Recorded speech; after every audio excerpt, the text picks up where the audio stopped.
الحمد لله رب العالمين والصلاة والسلام على سيد الأنبياء والمرسلين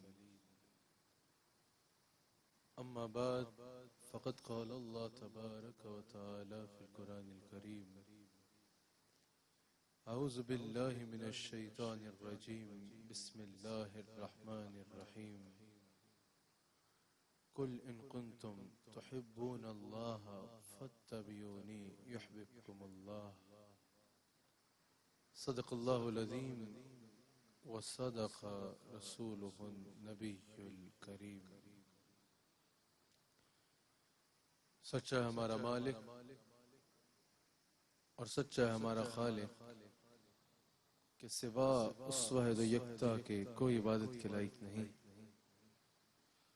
اور سچے اس کے پیارے حبیب آپ کے اور میرے آقا مولا رحمت للعالمین خاتم النبیین حضرت سیدنا و مولانا محمد الرسول اللہ صلی اللہ علیہ وآلہ وسلم کہ جن کے ایک غلام صادق کے یوم پر، جن کے ایک غلام صادق کے عرس کی تقریب میں اور آپ حاضر ہیں۔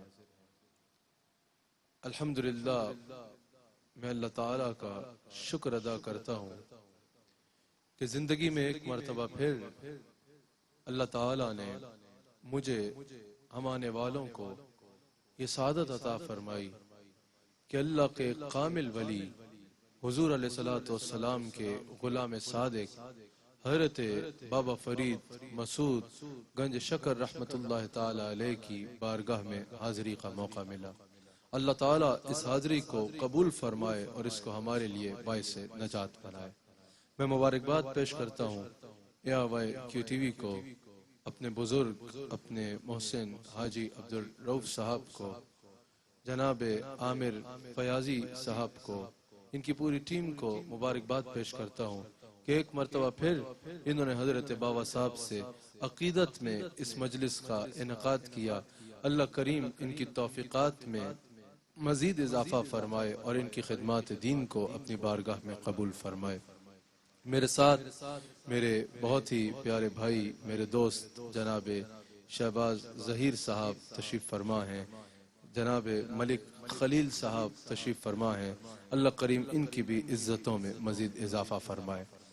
الحمدللہ ARY QTV کی یہ نشریات جو پاک پتن شریف سے آپ براہ راست دیکھ رہے ہیں، یہ ہدیہ تبلیغ ہے، ہدیہ عقیدت ہے حضرت بابا صاحب بابا فرید رحمت اللہ تعالی علیہ کی بارگاہ میں۔ الحمدللہ مجھ سے پہلے خوبصورت ثنا خان احباب نے حضور علیہ السلام کی بارگاہ میں نعت کی صورت میں اور بابا صاحب کی بارگاہ میں مناقب کی صورت میں ہدایہ عقیدت پیش کیے۔ پوری دنیا سے الحمدللہ یہ نشریات دیکھی جا رہی ہیں۔ حضرت بابا صاحب کا یہ روشن مزار دیکھا جا رہا ہے، یہاں پر آنے والے زائرین کی عقیدت و محبت دیکھی جا رہی ہے، یہاں سے جاری ہونے والا فیض کا چشمہ جو پوری دنیا میں یہاں سے چشمہ جو بہتا ہے سمندر کی مانند فیض کو تقسیم کر رہا ہے۔ یقیناً یہ دیکھ کے لوگ بابا صاحب کے بارے میں جاننا چاہتے ہیں، لوگوں کے ذہن میں آئے گا کہ آخر یہ شخصیت کون ہے۔ میں نے کچھ گفتگو بابا صاحب کی شان میں آپ کی شخصیت پہ کرنی ہے، لیکن میں آغاز یہاں سے کرنا چاہتا ہوں۔ بابا صاحب کو اگر یہ مقام ملا تو کیسے ملا؟ اگر حضرت داتا علی حجویری کو یہ مقام ملا تو کیسے ملا؟ اگر حضرت خواجہ معین الدین کو یہ مقام ملا تو کیسے ملا؟ اگر سیدنا غوث اعظم رضی اللہ تعالیٰ عنہ کو یہ مقام ملا تو کیسے ملا؟ یہ مقام ملتا کیسے ہے؟ کیا بندہ بیٹھے بیٹھے گھر بیٹھے اس مقام پہ فائز ہو جاتا ہے؟ بغیر کچھ کیے خالی نسب سے یہ مقام مل جاتا ہے؟ نہیں، سنو ان اولیاء کو یہ مقام ملا تو کیسے ملا؟ ان اولیاء کو یہ مقام کیسے ملا؟ اللہ کریم قرآن کریم میں ارشاد فرماتا ہے قل ان کنتم تحبون اللہ فاتبعونی یحببکم اللہ۔ اے میرے حبیب علیہ السلام، ہر اس بندے تک میرا یہ پیغام پہنچا دیے جو مجھ سے محبت کا ارادہ رکھتا ہے۔ ہر اس بندے کو میرا یہ پیغام پہنچا دے جو مجھ سے محبت کا ارادہ رکھتا ہے۔ ہر اس بندے تک میرا یہ پیغام پہنچا دے جو اللہ والا ہونے کا دعویٰ کرتا ہے۔ ہر اس بندے تک میرا یہ پیغام پہنچا دے جو اللہ والا ہونا چاہتا ہے، ہر وہ بندہ جو مجھے ڈھونڈ رہا ہے، میری تلاش میں ہے، میرا ہونا چاہتا ہے، میرا ہونے کا دعویٰ کرتا ہے، آپ اس کو بتا دیں فاتبعونی، وہ آپ کی اتباع اختیار کرے۔ اے میرے حبیب، جو مجھ سے محبت کرنا چاہتا ہے اسے بتائیں وہ آپ سے محبت کرے۔ قل ان کنتم تحبون اللہ فاتبعونی، یعنی میرے حبیب جو مجھ تک پہنچنا چاہتا ہے اسے بتائیں وہ آپ تک پہنچ جائے۔ میرے حبیب جو میرا ہونا چاہتا ہے اسے بتائیں کہ وہ آپ کا ہو جائے۔ جو مجھے تلاش کر رہا ہے اس کو بتائیں آپ کے پاس آ جائے۔ جو مجھ تک پہنچنا چاہتا ہے آپ اسے بتائیں کہ وہ آپ تک پہنچ جائے۔ میرے حبیب علیہ السلام جو مجھ سے محبت کرنا چاہتا ہے، جب وہ آپ کا غلام ہو جائے گا، جب وہ آپ کی غلامی اختیار کر لے گا، جب وہ آپ کی غلامی کا پٹا گلے میں ڈال لے گا، پھر قانون بدل جائے گا، پھر کہانی مختلف ہو جائے گی۔ کیسے مختلف ہوگی؟ کہا پہلے وہ کہتا تھا میں اللہ سے پیار کرتا ہوں، میرے حبیب علیہ السلام جب وہ آپ سے پیار کرے گا تو یحببکم اللہ، میں اللہ اس سے اعلان محبت فرماؤں گا، میں اللہ اس سے اعلان محبت فرماؤں گا۔ پہلے اس کی منزل میں تھا، پھر میری رحمتوں کی منزل وہ بن جائے گا۔ پہلے وہ مجھے چاہتا تھا، پھر میں اسے چاہوں گا۔ پہلے وہ مجھ سے محبت کرتا تھا، پھر میں اس سے محبت کروں گا۔ پہلے وہ کہتا تھا مجھے اللہ سے پیار ہے، میرے حبیب جب وہ آپ کا ہو جائے گا تو میں اللہ اس سے اعلان محبت فرماؤں گا۔ جب وہ آپ کا ہو جائے گا تو میں اللہ اس سے اعلان محبت فرماؤں گا۔ ناظرین، جب اللہ کسی سے اعلان محبت کرتا ہے نا، جب کوئی یحببکم اللہ کا مصداق ٹھہرتا ہے، اس کی شان پھر مختلف ہوتی ہے۔ لیکن یحببکم اللہ کا مصداق ٹھہرنے کے لیے اس آیت میں اللہ کریم نے دو انتہائی اہم اہمیت کی باتوں کا ذکر فرمایا۔ اس آیت میں دو باتیں انتہائی اہم اہمیت کی حامل ہیں۔ سب سے پہلی بات یہ کہ اللہ کی محبت کا دعویٰ غلامی مصطفیٰ کے بغیر ناممکن ہے۔ غلامی مصطفیٰ اختیار کیے بغیر اللہ کی محبت کا حصول ممکن ہی نہیں ہے، جو کہ اللہ کریم نے فاتبعونی میں واضح فرما دیا۔ فاتبعونی فرما کے اللہ نے واضح فرما دیا، کوئی کتنی اللہ اللہ کر لے، کوئی کتنی قرآن کی تلاوت کر لے، کوئی کتنا اللہ سے محبت کا اظہار کر لے، کوئی کتنی اللہ اللہ اللہ کا ورد کر لے، اللہ نے فرمایا جب تک میرے حبیب کا غلام نہیں بنے گا میں اس سے محبت نہیں کروں گا، میں اس کی محبت کو قبول نہیں کروں گا۔ اسی کی تفسیر میں حضرت جنید بغدادی رحمت اللہ علیہ فرماتے ہیں کہ اب مخلوق پر اس سے پتا چلا کہ اب مخلوق پر اللہ تک پہنچنے کے تمام دروازے بند ہو چکے ہیں سوائے رسول اللہ کے دروازے کے۔ اب اگر کسی کو اللہ تک پہنچنا ہے تو رسول اللہ کے سوا اور کوئی دروازہ نہیں ہے۔ اب اگر کوئی اللہ سے تعلق قائم کرنا چاہتا ہے تو دامن مصطفیٰ تھامے بغیر اللہ سے تعلق کا خیال ممکن ہی نہیں ہے، اللہ سے تعلق ہونا ممکن ہی نہیں ہے۔ اگر اللہ سے تعلق بنانا ہے تو دروازہ مصطفیٰ کے سوا اور کوئی رستہ نہیں ہے۔ اور دوسری اہم ترین چیز مفسرین فرماتے ہیں جو ہمیں اس آیت سے پتہ چلی، دوسرا اہم ترین پیغام یہ ملا کہ نہ صرف یہ کہ تعلق بنانے کے لیے مصطفیٰ کے پاس جانا ہوگا، اللہ کی ولایت اور اللہ کی معرفت کا حصول بھی غلامی مصطفیٰ کے بغیر ممکن ہی نہیں ہے۔ اللہ کی معرفت اور اللہ کی ولایت کا حصول بھی اگر ہوگا تو غلام مصطفیٰ بن کے ہوگا۔ غلامی رسول ہی ولایت کی اصل کنجی ہے، جو کہ اللہ نے یحببکم اللہ میں واضح فرما دیا کہ اگر ولی بننا چاہتے ہو، اگر میرے مقرب ہونا چاہتے ہو، اگر میرا قرب پانا چاہتے ہو، اگر میری معرفت چاہتے ہو تو میرے حبیب کے ہو جاؤ، میرے حبیب کے پاس چلے جاؤ۔ جب تم رسول اللہ کے ہو جاؤ گے تو یحببکم اللہ، یہ ساری منازل تمہیں دربار مصطفیٰ سے مل جائیں گی، یہ ساری منازل تمہیں دربار مصطفیٰ سے مل جائیں گی۔ جب تم رسول اللہ کے ہو جاؤ گے، رسول اللہ کا قرب پاتے جاؤ گے، یہاں تک کہ ایک منزل آئے گی یحببکم اللہ، میں اللہ تم سے اعلان محبت کروں گا۔ یہی تو صوفیاء نے کہا ہے کہ جب کوئی رسول اللہ کی مجلس میں آتا ہے نا، رسول اللہ کے قریب ہوتا جاتا ہے، آخر ایک ایسی منزل آتی ہے کہ وہ آنکھ سے دیکھتا ہے خدا خود میر مجلس بود کہ اندر لا خسرو محمد شب میں محفل بود کہ شب جائے کہ من بودم، وہ اپنی آنکھ سے دیکھتا ہے یہ مجلس تو مصطفیٰ کی تھی لیکن خدا بھی یہیں سے مل گیا اور مصطفیٰ بھی یہیں سے مل گیا۔ کہا اگر خدا کی قرب چاہتے ہو تو مصطفیٰ کے ہو جاؤ، جب مصطفیٰ کے ہو جاؤ گے تو کیا ہوگا؟ یحببکم اللہ، جب مصطفیٰ کے ہو جاؤ گے تو اور کیا ہونا ہے؟ تم مصطفیٰ کے ہو جاؤ گے، اللہ فرماتا ہے ہم تمہارے ہو جائیں گے، ہم تمہارے ہو جائیں گے۔ جب کوئی یحببکم اللہ کی منزل پہ فائز ہوتا ہے نا نا تو پھر وہ تیرے میری طرح نہیں ہوتا، اس کی شان مختلف ہوتی ہے، اس کو اللہ وہ مقام عطا فرما دیتا ہے جس کا تم اور میں تصور بھی نہیں کر سکتے، اس کو اللہ اس مقام پہ فائز کر دیتا ہے جو باقی لوگوں سے، تمام لوگوں سے ممتاز ہو جاتا ہے۔ انہی کے بارے میں تو حضور فرماتے ہیں، بخاری میں حدیث قدسی موجود ہے، انہی لوگوں کے بارے میں تو حضور علیہ السلام نے ارشاد فرمایا کہ اللہ فرماتا ہے، اللہ تعالیٰ فرماتا ہے جب کوئی اس مقام پہ فائز ہوتا ہے تو پھر اس کا عالم کیا ہوتا ہے؟ اللہ فرماتا ہے پھر مجھے اس اپنے بندے کی زبان پہ اتنی غیرت ہوتی ہے کہ اگر وہ کسی بات پہ قسم اٹھا لے تو میں اس کی قسم کو ضرور پورا کرتا ہوں، پھر میں اس کی قسم کو ضرور پورا کرتا ہوں۔ اللہ فرماتا ہے میرا وہ بندہ جو یحببکم اللہ کی گویا کی منزل پہ فائز ہے، میرا قرب حاصل کر چکا ہے، مجھے اس بندے کی زبان پہ غیرت ہوتی ہے۔ آج لوگ کہتے ہیں نبی اتنی دور سفر کر کے بابا فرید کے پاس جا رہے ہو، اللہ سے دعا کر رہے ہیں، وہاں جا رہے ہو ان کی سفارش کرانے، خود دعا نہیں کر سکتے، گھر میں بیٹھ کے دعا نہیں کر سکتے۔ اور بھائی ہماری زبان ہے، ان کی زبان کے بارے میں بخاری میں حدیث قدسی موجود ہے کہ اگر یہ بندہ کسی بات پہ قسم کھا لینا تو اللہ اس کی قسم کو پورا کر دیتا ہے۔ یعنی اگر کسی کے مقسوم میں کچھ نہ ہو، یقیناً تقدیر غیر مبرم کی بات کر رہا ہوں، مقسوم میں کچھ نہ ہو، لکھا نہ ہو کسی کے حق میں، یا کچھ اور لکھا ہو تقدیر غیر مبرم میں، اور اللہ کا وہ ولی اس کے لیے کچھ اور مانگے، اللہ اپنے ولی کا کہا لکھ دیتا ہے، اللہ اپنے ولی کا کہا لکھ دیتا ہے۔ حضور علیہ السلام فرماتے ہیں اللہ کو اپنے ولی کے کہے پہ اتنی غیرت ہوتی ہے کہ وہ جب اللہ سے کوئی سوال کرتا ہے جو اس کی زبان سے نکل جائے اللہ کے حکم سے وہ پورا ہو کے رہتا ہے۔ آؤ صاحب عرس حضرت بابا فرید مسعود گنج شکر رحمت اللہ علیہ کی زندگی سے ہی ایک ایسا منظر آپ کے آگے رکھتا ہوں۔ حضرت بابا فرید کے احوال میں ہمیں ملتا ہے آپ کی سیرت کی کتابوں میں کہ بابا فرید ملک صاحب ایک مرتبہ تشریف فرما ہے، ایک شخص آپ کے پاس حاضر ہوا، ایک سیاہ فام شخص آپ کی بارگاہ میں حاضر ہوتا ہے اور عرض کرتا ہے کہ بہت پریشان ہوں حضور، پریشانی بہت زیادہ ہے، اولاد نہیں ہے، دعا فرمائے اللہ مجھے بیٹا عطا فرمائے۔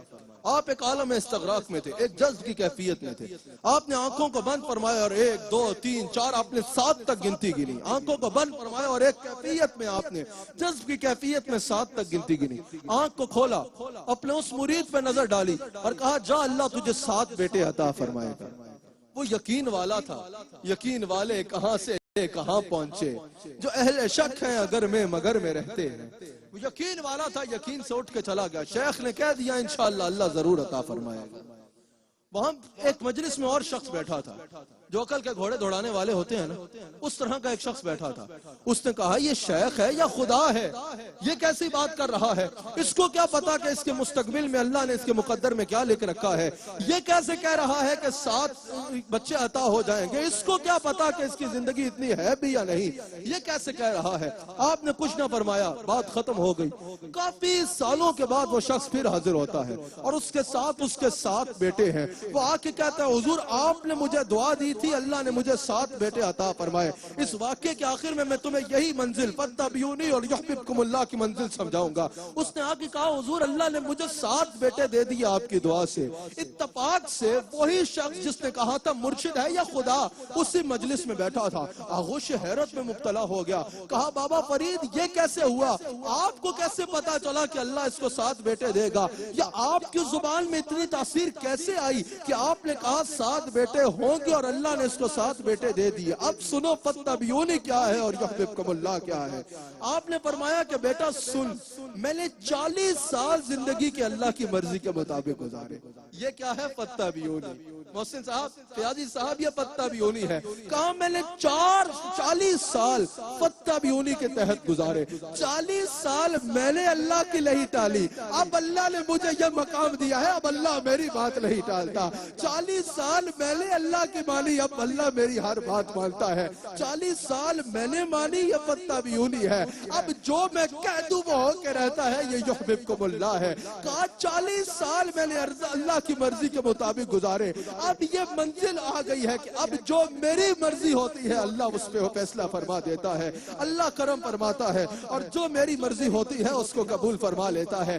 یہی تو مقام ہے فاتبعونی کا۔ جب کوئی فاتبعونی کی منزل پہ فائز ہوتا ہے، اللہ فرماتا ہے الا ان اولیاء اللہ لا خوف علیہم ولا هم يحزنون۔ یہاں تک تو سنتے ہو، آگے سنو۔ اللہ نے فرمایا نا کہ یہ جو میرے ولی ہیں نہ ہی ان پہ کوئی خوف ہے اور نہ ہی یہ غمگین ہوں گے۔ پہلے اس منزل کا ذکر فرمایا الا ان اولیاء اللہ، یہ پہلی منزل ہے۔ پہلے کہا یہ میرے ولی ہے، پھر ولی آگے بڑھتا جاتا ہے، اس پہ لطائف کھلتے جاتے ہیں، روحانیت کے باب پار کرتا جاتا ہے۔ پھر ایک منزل آتی ہے جس پہ یقیناً ہمارا بابا فرید قائم ہے، جس پہ غوث اعظم قائم ہے، جس پہ شاہ نقشبند قائم ہے، جس پہ مجدد الف ثانی احمد سرہندی قائم ہے، جس پہ خواجہ نظام الدین اولیاء قائم ہے۔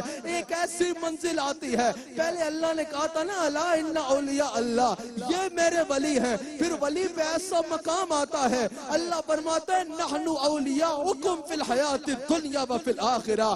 اب صرف تو میرا ولی نہیں ہے، اب میں اللہ دنیا و آخرت میں تیرا ولی بن گیا ہوں۔ اللہ دنیا و آخرت میں تیرا ولی بن گیا ہے۔ نحن اولیاؤکم فی الحیات الدنیا وفی الآخرہ، اب میں اللہ دنیا و آخرت میں تیرا ولی بن گیا ہوں۔ اور پھر اللہ سورہ فصلت کسی آیت کے آگے فرماتا ہے کہ جب اللہ کی تیرا ولی بن گیا ہے تو بندے اب مانگنا تیرا کام ہے اور عطا کرنا میرا کام ہے۔ اللہ فرماتا ہے اب مانگنا بھی دور کی بات ہے، اب تیرے دل میں خیال آتے جائیں گے اور ہم اس کا پورا فرماتے جائیں گے۔ اب تیرے دل میں خیال بھی آئے گا، ہم اس کو بھی پورا فرما دیں گے۔ قل ان کنتم تحبون اللہ فاتبعونی یحببکم اللہ۔ میرے حبیب مجھے جو تلاش کر رہا ہے وہ آپ کو پالے، جب وہ آپ کا ہو جائے گا تو میں اس کا ہو جاؤں گا۔ اچھا اس آیت پہ ذرا غور کریں فیاضی صاحب، اس آیت میں اللہ نے براہ راست عمل کا حکم نہیں دیا۔ یہ اشاق کے لیے محسن صاحب بڑا نکتہ ہے، اللہ نے یہ نہیں فرمایا نماز پڑھو اس آیت میں، باقی قرآن میں جا بجا فرمایا۔ اس آیت میں یہ نہیں فرمایا کہ نماز پڑھو، اس آیت میں بتا رہے نا اگر چاہتے ہو میں پیار کروں تو پھر کیا کرو۔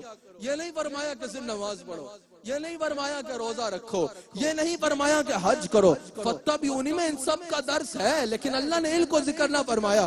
اللہ نے فرمایا اگر میری محبت چاہتے ہو نا تو فاتبعونی، میرے حبیب کو دیکھو، جو یہ کرتے ہیں وہ کیے جاؤ تو میں یحببکم اللہ کی منزل مل جائے گی۔ یہ اس لیے نہ فرمایا یہاں پر کہ نماز پڑھو روزہ رکھو، کل کو یہ نہ سمجھے کہ خالی نمازوں اور روزوں سے ولی بن جاؤ گا، کل کو یہ نہ سمجھے کہ خالی تہجد سے ولی بن جاؤں گا، کل کو یہ نہ سمجھے کہ خالی چلوں سے ولی بن جاؤں گا، کل کو یہ نہ سمجھے کہ خالی دعوت سے ولی بن جاؤں گا، کل کو یہ نہ سمجھے خالی چلوں سے ولی بن جاؤں گا۔ اللہ نے فرمایا اگر ولی بننا چاہتے ہو تو جو کرنا ہے ان کے غلام بن کے کرو، ان کے غلام بن جاؤ، جو انہیں کرتا دیکھو وہ کیے جاؤ، یحببکم اللہ، ہم تمہارے ہو جائیں گے، ہم تمہارے ہو جائیں گے۔ تو پتا چلا رسول اللہ صلی اللہ علیہ وآلہ وسلم کی غلامی اللہ کو پانے کا واحد رستہ ہے۔ یہی وجہ ہے کہ جب ان اولیاء اور ان بزرگان دین کی زندگی کا ہم مشاہدہ کرتے ہیں تو ان کی زندگی ہمیں قرآن کی اس آیت کی عملی تفسیر اور تصویر نظر آتی ہے۔ چاہے خواجہ اجمیری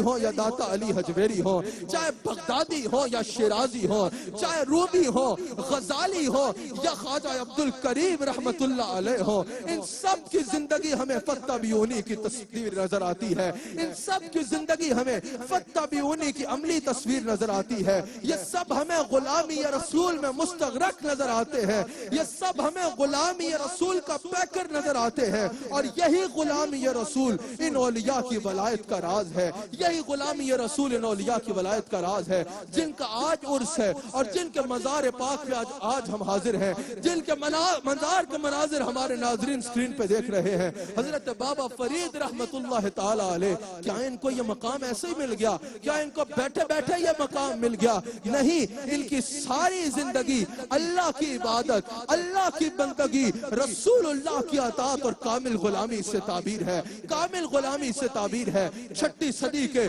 یہ عظیم بزرگ حضرت بابا فرید رحمت اللہ علیہ، ان کا ایک عالی شان گھرانے سے تعلق تعلق ہے. اچھا جہاں ان کا عالی شان گھرانے سے تعلق ہے, جہاں ان کے والد انتہائی متقی اور پرہیزگار تھے, وہیں ان کی والدہ قرسم خاتون ایک کامل ولیہ اور مستجاب الدعوات تھی. ان کی والدہ کا ذکر ان کو خوش کرنے کے لیے ایک بات ان کی والدہ پر کرتا چلوں, ان کی والدہ اللہ کی کامل ولیہ تھی. قرسم خاتون, ان کے بارے میں ہمیں نظر آتا ہے, ان کے احوال میں ہمیں ملتا ہے کہ ایک مرتبہ نماز تہجد پڑھ رہی ہے, نماز تہجد پڑھ رہی ہیں. اس واقعے کے آخر میں بھی تمہیں بتاؤں گا کہ یہاں آنے کا کیا فائدہ ہے. نماز تہجد پڑھ رہی ہے, اللہ کا حضور سجدہ ریز ہے. اچانک ایک غیر مسلم چور چوری کے ارادے سے گھر میں داخل ہوا, کیونکہ چوری کے ارادے سے آیا تھا. گھر میں داخل ہونا تھا کہ اس کی بینائی چلی گئی, اندھا ہو گیا. وہ سمجھ گیا کہ میں نے کسی اللہ کے مقرب کے گھر میں آیا ہوں, کسی منظور اور مقبول بندے کی گھر میں چوری کی نیت سے داخل ہو گیا ہوں. اس نے چلانا شروع کر دیا. اس نے کہا مجھے ایک بار معاف کر دیا جائے, آئندہ چوری نہیں کروں گا. آپ تک آواز پہنچی تو آپ نے ہاتھوں کو اٹھایا. آپ مستجاب الدعوات تھی. آپ نے کہا یا اللہ جیسا بھی ہے تیرا بندہ ہے, آئندہ یہ گناہ نہ کرنے کا ارادہ کر رہا ہے, اس کو معاف فرما دے. آپ کی دعا ملنا تھا کہ اس کی بینائی واپس لوٹ آئی. وہ متاثر ہوا. پہلے اس نے کرامت دیکھی کہ میں ان کے گھر میں غلط چوری کے ارادے سے آیا تو بینائی چلی گئی, اور پھر یہ اتنے شفیق کہ انہی کی دعا سے مجھے بینائی واپس ملی.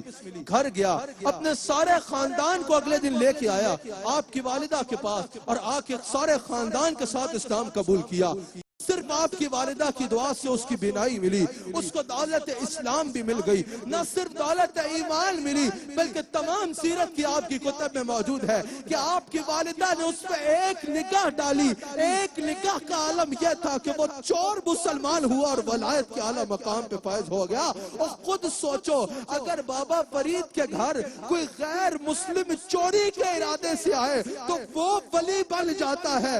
اگر کوئی مسلمان یہاں اللہ کی معرفت لینے آئے گا تو اس کے اوپر کتنی رحمتوں کا نزول ہوگا, اس کا کوئی تصور بھی نہیں کر سکتا. اللہ تعالی ہمیں بابا صاحب کا فیضان عطا فرمائے. اور ایک اور اعتبار سے حضرت بابا صاحب رحمت اللہ علیہ نسب کے طور نسبی اعتبار سے ایک اور اعتبار سے ان کو بڑی عظیم نسبت حاصل ہے کہ آپ فاروقی النسب ہیں, آپ کا فاروقی خاندان سے تعلق ہے, آپ فاروقی النسب ہیں. 19 پشتیں پیچھے جا کے آپ کا سلسلہ نسب حضرت فاروق اعظم سے مل جاتا ہے. یاد رکھیے گا نسب کی بڑی اہمیت ہوتی ہے, نسب کی بڑی اہمیت ہوتی ہے. شخصیت کی تعمیر میں جہاں سیرت و کردار بہت ضروری ہے, وہیں نسب کا بھی بڑا گہرا تعلق ہوتا ہے. ہمیں اپنے اطراف میں بھی اگر کسی کے بارے میں رائے قائم کرنی ہو تو دیکھتے ہیں کہ کس گھرانے سے تعلق رکھتا ہے. اگر گھرانہ اچھا ہو تو اس کو اچھا تصور کیا جاتا ہے, گھرانہ برا ہو تو بندے کو برا تصور کیا جاتا ہے. کہیں رشتہ بھی کرنا ہو تو پوچھتے ہیں نا کون سا خاندان ہے, خاندان کی شہرت اچھی ہے تو بندے کو اچھا سمجھا جاتا ہے, خاندان کی شہرت بری ہے تو اسے برا تصور کیا جاتا ہے. اگر کوئی بابا فرید کے دیوانے سے پوچھے گا کہ بتاؤ تمہارے فرید کا خاندان کون سا ہے, تو بابا فرید کا دیوانہ جھوم جھوم کے ناز سے کہے گا کہ میرا فرید حضرت فاروق اعظم کے گھرانے کا چشم و چراغ ہے, حضرت عمر فاروق رضی اللہ تعالیٰ عنہ کے گھرانے کا چشم و چراغ ہے. اور یاد رکھیے گا نسبت سادات کے بعد, سادات کے گھرانے کے بعد, رسول اللہ کی نسل پاک کے بعد سب سے عظیم خاندان صدیقی اور فاروقی خاندان ہے. سب سے عظیم خاندان سیدنا صدیق اکبر اور سیدنا عمر فاروق کا خاندان ہے. لیکن یہ بھی یاد رکھیے گا سب سے عظیم خاندان کائنات کا سب سے عظیم نسب میرے مصطفیٰ کا نسب ہے, جس کے بارے میں میرے امام نے کہا کہ آپ کی نسل پاک میں ہے بچہ بچہ نور کا, آپ ہیں عین نور, آپ کا سب گھرانہ نور کا, اس گھرانے کا کوئی اور ثانی نہیں ہے. جب گھرانوں کی بات آئے تو یہ کہنا ضروری ہے کہ گھرانوں میں کائنات میں سب سے عزت والا گھرانہ کس کا ہے, میرے مصطفیٰ علیہ السلام کا گھرانہ ہے. سب سے عظیم نسب سادات کا نسب ہے. یہ تو وہ نسب ہے جس کی عظمت و تطہیر اور شان اللہ قرآن میں خود بیان فرماتا ہے. قرآن کریم میں اللہ کریم ارشاد فرماتا ہے اے میرے حبیب علیہ السلام کی اہل بیت, اللہ نے تمام نجاستوں کو، تمام نجاستوں کو اور غلاظتوں کو تمہارے سے دور فرمانے کا ارادہ فرما لیا ہے، اور اللہ نے تمہیں طیب و طاہر فرما دیا ہے، اللہ نے تمہیں پاک فرما دیا ہے۔ اور سنیے، امام علوسی کہتے ہیں اس آیت کی تفسیر میں کہ اللہ نے ملک صاحب ہر فسق سے، ہر شر سے، ہر شیطان سے، شرک سے، بخل سے، لالچ سے، نفسانی خواہشات سے، بدعات سے اہل بیت اطہار کو محفوظ فرما دیا ہے، محفوظ فرما دیا ہے۔ اللہ نے ان کی حفاظت کا ذمہ اٹھا لیا ہے، ان کی حفاظت کا ذمہ اللہ نے خود اٹھایا ہے۔ یاد رکھنا، سب سے اونچا نسب کے اعتبار سے خاندان میرے مصطفیٰ کا خاندان ہے۔ یہ وہ خاندان ہے جن کے بارے میں عبداللہ بن مسعود کا قول امام دیربی نے نقل کیا۔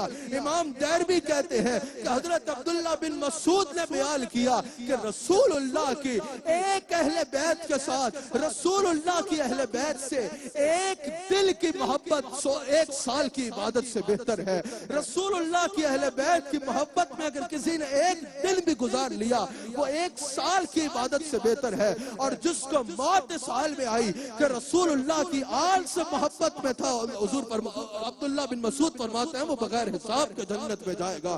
ایسے ہی تو نہیں، حسن رضا نے کہا کہ ان کی پاکی کا خدائے پاک کرتا ہے بیاں، آیا اے تطہیر سے ظاہر ہے شان اہل بیت، آیا اے تطہیر سے ظاہر ہے شان اہل بیت، باغ جنت کے ہیں بہرے مدھا خان اہل بیت، تم کو مجدہ نار کا اے دشمنان اہل بیت، بے اجازت ان کے گھر میں جبرائیل آتے نہیں۔ ارے قدر والے جانتے ہیں قدر و شان اہل بیت، اور کس بیاں سے ہو بیاں عز و شان اہل بیت، مدھا گوئے مصطفیٰ ہے مدھا خان اہل بیت، اور شان اہل بیت میں گستاخیاں بے باکیاں، لعنت اللہ علیکم دشمنان اہل بیت۔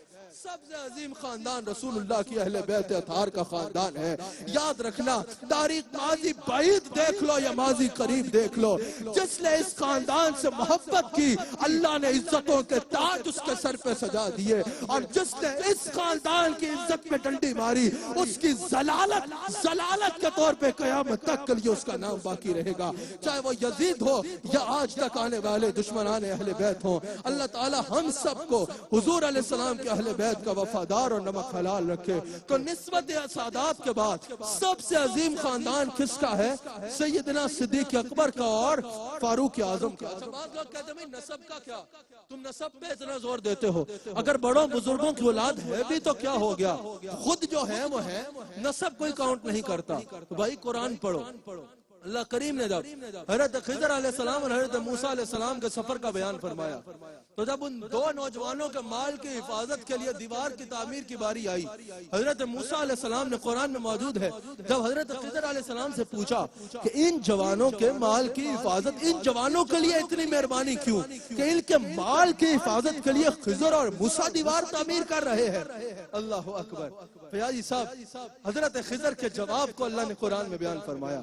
حضرت خضر علیہ السلام سے جب موسیٰ علیہ السلام نے پوچھا کہ ان جوانوں پر اتنی مہربانی کیوں، تو اللہ قرآن میں فرماتا ہے، حضرت خضر نے جواب دیا، کان ابوہما صالحا، وجہ یہ ہے کہ انہاں دا ابا نیک سی، ان کا ابا نیک تھا۔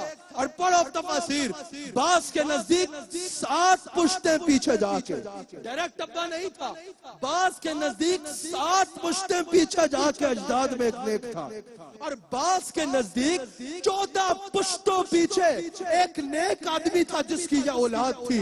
اولاد کا یہ عالم ہے، خضر اور موسیٰ دیوار تعمیر کر رہے ہیں۔ سوال میں کرتا ہوں، جواب ناظرین کی عدالت میں چھوڑتا ہوں، اگر بنی اسرائیل کی امت میں کوئی نیک آدمی ہو تو اس کی اولاد کا یہ عالم ہے کہ 14 پشتوں بعد خضر اور موسیٰ اس کے لیے دیوار تعمیر کر رہے ہیں، اور بنی اسرائیل میں نیک ہو تو 14 پشتوں بعد آنے والے بچے کا یہ عالم ہے جس کی 19 پشتوں میں ولی بھی ہو، غوث بھی ہو، جس کی 19 پشتوں میں اولیاء بھی ہو، صادقین بھی ہو، اور سب کے سب مومنین ہو، اور 19 پشتیں پیچھے جا کے جد اعلیٰ کا نام عمر بن خطاب ہو تو 19 پشتوں بعد آنے والے بچے کو لقب زہد الانبیاء نہیں ملے گا تو اور کیا ملے گا؟ جس کی 19 پشتوں میں، وہاں 14 پشتوں پیچھے جا کے ایک لیک آدمی تھا، یہاں 19 پشتوں میں سب میں اولیاء بھی ہے، صادقین بھی ہے، صالحین بھی ہے، اور 19 پشتے پیچھے جا کے جد اعلی عمر بن خطاب ہے، اس بابا فرید کا مقام کیا، اس بابا فرید کا عالم کیا ہوگا؟ اچھا یہ تو ہوا آپ کا نسب، جیسے آپ کو اللہ نے نسب کے طور پہ ایک اعلیٰ نسب اور خاندان عطا فرمایا ہے نا، ویسے ہی آپ ایک عظیم سلسلے کے وارث ہیں، عظیم سلسلے کے وارث ہیں۔ جیسے آپ کو نسب میں، نسب کے طور پہ آپ وارث ہیں حضرت عمر فاروق کے، ایسے ہی سلسلے کے طور پہ آپ حضرت مولا کائنات مولا علی رضی اللہ تعالی عنہ کی امانات کی امین ہیں۔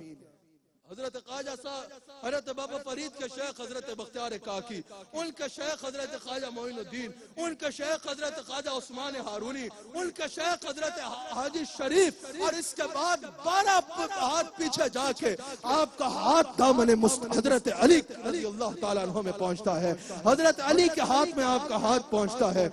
آپ نسباً فاروقی ہیں اور نسبتاً حیدری ہیں، جیسے آپ کا نسب بے مثال ہے ویسے ہی آپ کی نسبت بھی بے مثال ہے۔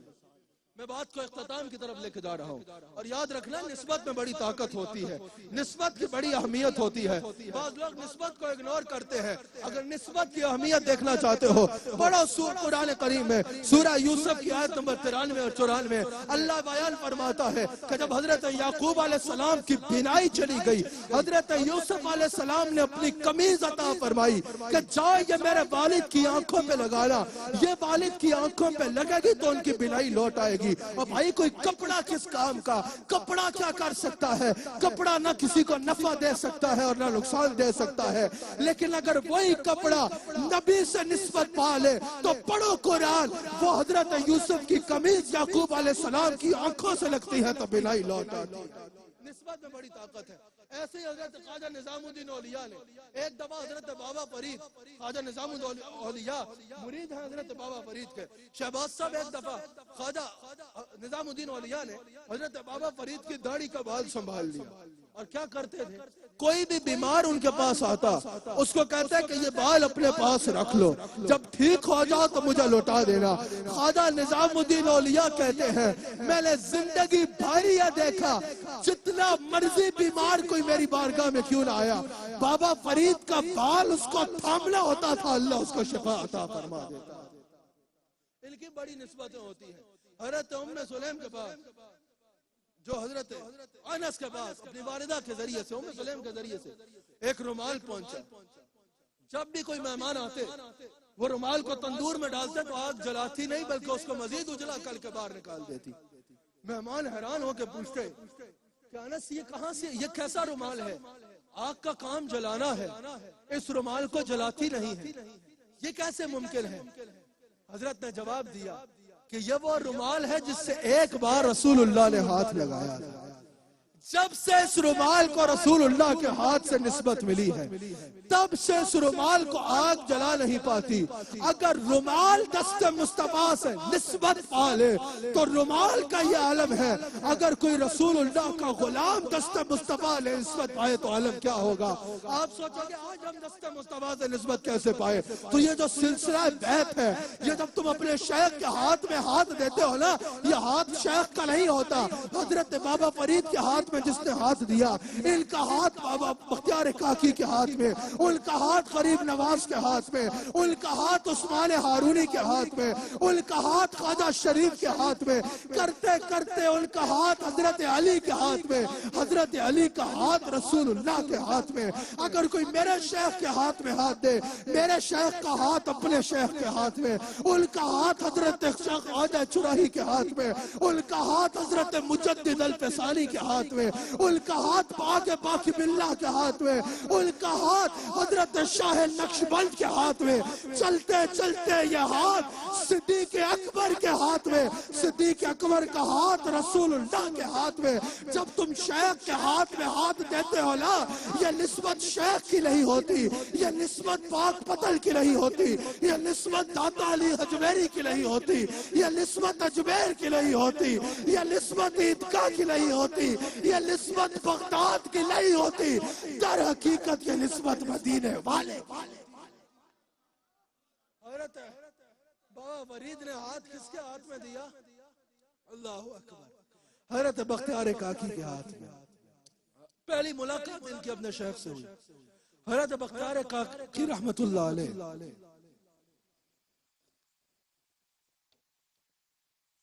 ملتان تشریف لے کے گئے۔ ملتان میں حضرت بابا صاحب تعلیم حاصل کر رہے تھے۔ آپ کے ہاتھ میں فقہ کی کتاب النافع تھی۔ حضرت بختیار کاکی نے پوچھا کہ بیٹا یہ جو کتاب پڑھ رہے ہو یہ تمہیں نفع بھی دے رہی ہے یا نہیں دے رہی؟ حضرت بابا فرید فرماتے ہیں میں پہلی نگاہ میں پہچان گیا کہ اللہ نے میرا سارا نفع اس مرد درویش کی نگاہ میں رکھا ہے۔ حضرت خواجہ بابا فرید رحمت اللہ علیہ نے جواب دیا حضور میرا نفع تو آپ کی نگاہ میں پوشیدہ ہے۔ پہلے ہی حضرت بختیار کاکی کا ذکر سن کے ان سے محبت کرتے تھے۔ پہلی ملاقات میں ہی ایسا درس ملا کہ محبت دل میں بڑھ گئی۔ کہا حضور میں آپ سے بیعت کرنا چاہتا ہوں اور آپ کے ساتھ جانا چاہتا ہوں۔ سمجھ گئے کہ شیخ کامل کا پہلا درس یہ ہے کہ خالی علم حاصل کرنا بڑی بات نہیں ہے، بلکہ اس علم کو علم نافع بنانا بڑی بات ہے۔ ورنہ حضور علیہ السلام خود دعا فرماتے کہ یا اللہ میں ایسے علم سے تیری پناہ مانگتا ہوں جو علم نافع نہ ہو۔ کہا حضور آپ کے ساتھ جانا چاہتا ہوں، اور یہی وجہ ہے محسن صاحب مشائخ نے ہمیشہ علماء کو یہی درس دیا اور دے رہے ہیں کہ علم کو علم نافع بناؤ۔ حضرت بابا بختیار کاکی رحمت اللہ علیہ نے فرمایا فرید یہ تعلیم مکمل کر لو پھر ہمارے پاس آنا تاکہ ہم تمہیں روحانیت کے باب طے کرائیں۔ بابا فرید کہتے ہیں کچھ عرصے میں تعلیم مکمل کر کے حضرت بختیار کاکی کے پاس گیا۔ وہ فرماتے وہاں آپ نے مجھے اپنی نگاہ سے اور مجاہدات کے ذریعے منازل طے کروائے۔ میں نے آپ کے ساتھ بیٹھ کے منازل طے کی۔ حضرت بابا صاحب خود بیان فرماتے ہیں ایک دفعہ حضرت خواجہ معین الدین چشتی رحمت اللہ علیہ اپنے خلیفہ اعظم حضرت خواجہ بختیار کاکی کے پاس تشریف لائے اور فرمایا قطب الدین ہمارا فرید کہاں ہے؟ حضرت بختیار کاکی نے فرمایا کہ حضور وہ تو ہر وقت عبادت میں مصروف رہتا ہے، اس وقت بھی چلا گاہ میں ہے۔ حضرت بابا صاحب فرماتے ہیں کہ دونوں مشائخ میرے پاس تشریف لائے۔ فرماتے ہیں جب میں نے دیکھا کہ ایک طرف شیخ ہے اور دوسری طرف شیخ کا شیخ ہے، مجھے ہوا کہ میں پہلے کس کا ہاتھ چھوڑوں۔ وہ کہتے ہیں میں نے کیا کیا، دونوں کے جاں کے بیچ میں قدموں میں گر گیا۔ کہتے ہیں حضرت بابا صاحب نے مجھے اٹھایا، حضرت بختیار کاکی نے مجھے اٹھایا، دوسرے ہاتھ سے خواجہ معین نے مجھے اٹھایا، اپنے ہاتھ سے میری دستار بندی فرمائی اور ارشاد فرمایا قطب الدین تم ہمارے سلسلے کا وہ شہباز ہو کہ تمہارا آشیانہ سدرۃ المنتہا سے نیچے نہیں بنے۔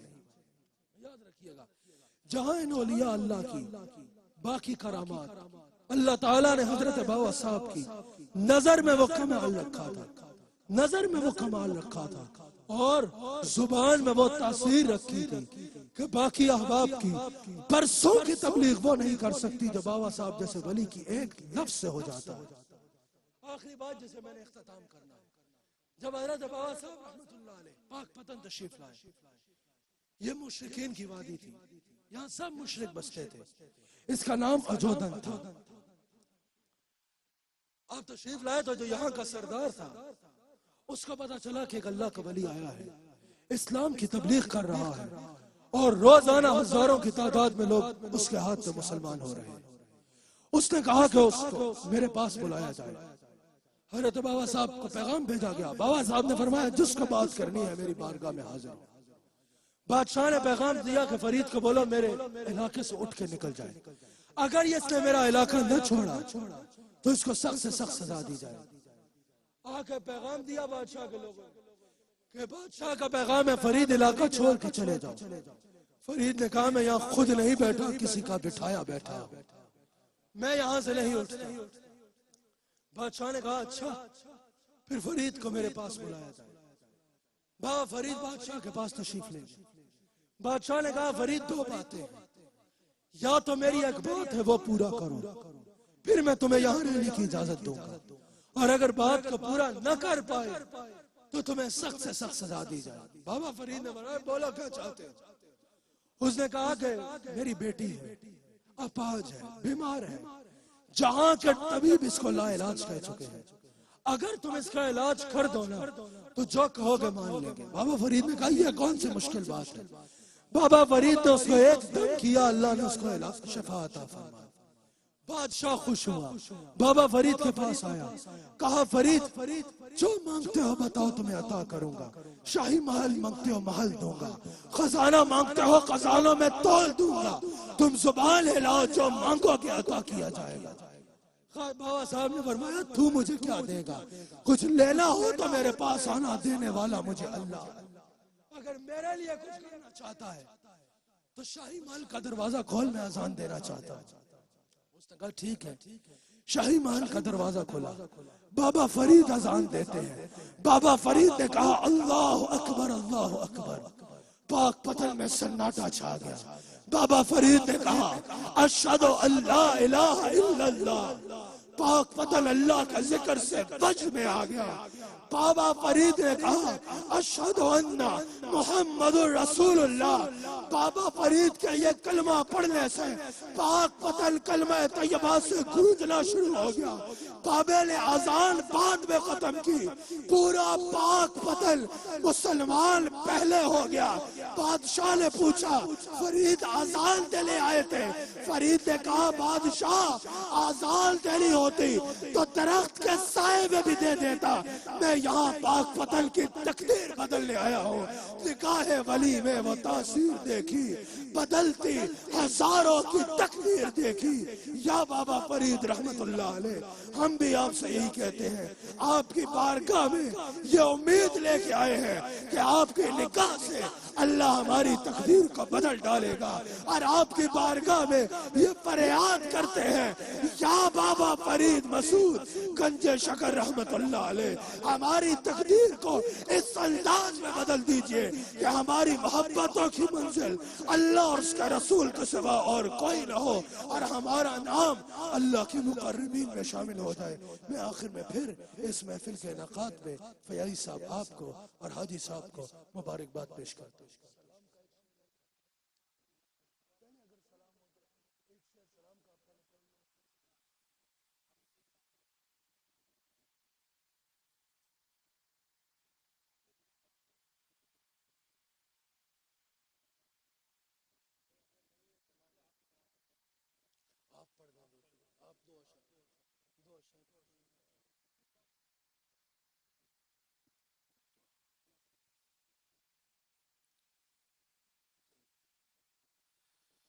یا اللہ یا کریم اس محفل کو اپنی بارگاہ میں قبول فرما۔ یا اللہ یا کریم ہم سب کو یہاں جمع ہونا، تیرے ولی کی محبت میں سفر کرنا، تیرے ولی کی محبت میں یہاں حاضر ہونا، اور تیرا اور تیرے حبیب علیہ السلام کا ذکر کرنا۔ یا اللہ یا کریم اس کو اپنی بارگاہ میں قبولیت کا درجہ عطا فرما۔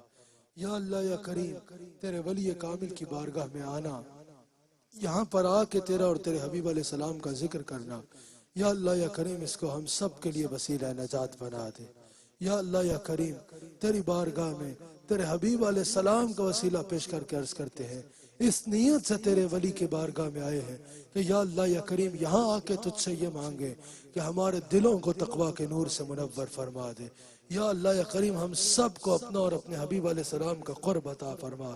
یا اللہ یا کریم ہمارا نام بھی اپنے مقربین میں شامل فرما لے۔ یا اللہ یا کریم ہم سب کی مغفرت فرما۔ یا اللہ یا کریم تیری بارگاہ میں تیرے حبیب علیہ السلام کا وسیلہ پیش کر کے عرض کرتے ہیں، یا اللہ یا کریم جتنے ہم یہاں حاضر ہیں یا جتنے ناظرین کیو ٹی وی پہ دیکھ رہے ہیں، یا اللہ یا کریم سب پہ اپنی رحمتوں کے تمام دروازے کھول ڈال۔ یا اللہ یا کریم جتنے ہاتھ اس وقت تیری بارگاہ میں اٹھے ہوئے ہیں، جتنے لوگ اس دعا میں شریک ہیں، یا اللہ یا کریم جس کے رزق میں تنگی ہے اس کے رزق میں کشادگی عطا فرما۔ یا اللہ یا کریم جو بیمار ہیں انہیں شفاء کاملہ عطا فرما۔ بالخصوص یا اللہ یا کریم تیرے ولی کامل کے مزار پہ حاضر ہو کے تیری بارگاہ میں تیرے حبیب علیہ السلام کا وسیلہ پیش کر کے عرض کرتے ہیں کہ یہ وبا جو دنیا میں چھائی ہوئی ہے، کرونا وائرس، اس سے اپنی مخلوق کو نجات عطا فرما۔ یا اللہ یا کریم اپنی رحمتوں کا نزول فرما۔ یا اللہ یا کریم جتنے اس وقت ناظرین دعا میں شریک ہیں، جو کوئی پریشان ہے یا اللہ تو سب کے دلوں میں چھپے ہوئے بھیدوں سے واقف ہے، یا اللہ یا کریم حضور علیہ السلام کا صدقہ سب کو پریشانیوں کو خوشیوں میں بدل ڈال، سب کی پریشانیوں کو دور فرما اور سب کی جائز دعاؤں کو قبول فرما۔ یا اللہ یا کریم ہمارے حاجی عبدالرؤف صاحب کو عمر دراز بالخیر عطا فرما۔ یا اللہ یا کریم حاجی عبدالرؤف صاحب پر اپنی خاص رحمتوں کا نزول فرما۔ یا اللہ یا کریم پوری اربع فیملی کو اپنی حفاظت میں رکھ۔ ہمارے بھائی عامر فیاضی صاحب اور جتنی اربع کی ٹیم ہے جو پورا سال کوئی موقع ضائع نہیں جانے دیتے، ہر موقع پر لوگوں کو تیرے اور تیرے حبیب علیہ السلام سے قریب کرنے کی خاطر اپنی خدمات سر انجام دیتے ہیں۔ یا اللہ یا کریم ان کی خدمات کو قبول فرما اور ان کی توفیقات میں خیر عطا فرما، ان کی توفیقات خیر میں اضافہ فرما۔ یا اللہ یا کریم حاجی صاحب کے عظیم معاون بلال صاحب، یا اللہ یا کریم وہ بھی خیر کے کاموں میں مصروف رہتے ہیں، یا اللہ یا کریم ان کی بھی تمام صحیح قبول فرما اور ان پہ بھی اپنی خاص رحمتوں کا نزول فرما۔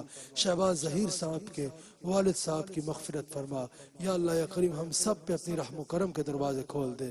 ربنا آتنا فی الدنیا حسنہ وفی الآخرۃ حسنہ وقنا عذاب النار برحمتک یا ارحم